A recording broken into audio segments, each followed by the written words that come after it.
من السيرة النبوية.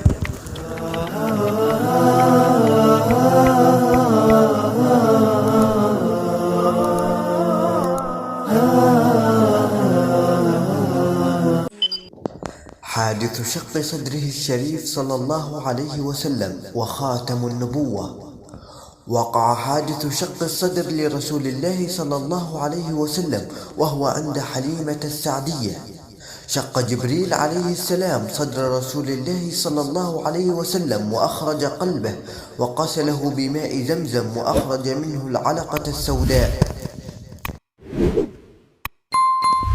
ثم ختم جبريل عليه السلام ظهر رسول الله صلى الله عليه وسلم بخاتم النبوة، فليس للشيطان عليه سبيل، وأصبح صلى الله عليه وسلم معصوما بأقواله وأفعاله. خاتم النبوة عبارة عن لحمة زائدة في ظهر رسول الله صلى الله عليه وسلم بإيذاء قلبه، حجمها حجم بيضة الحمامة. قال جابر بن سمرة رضي الله عنه: رأيت خاتما في ظهر رسول الله صلى الله عليه وسلم كأنه بيضة حمام.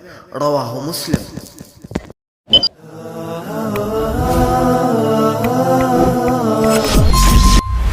صفحات من التاريخ.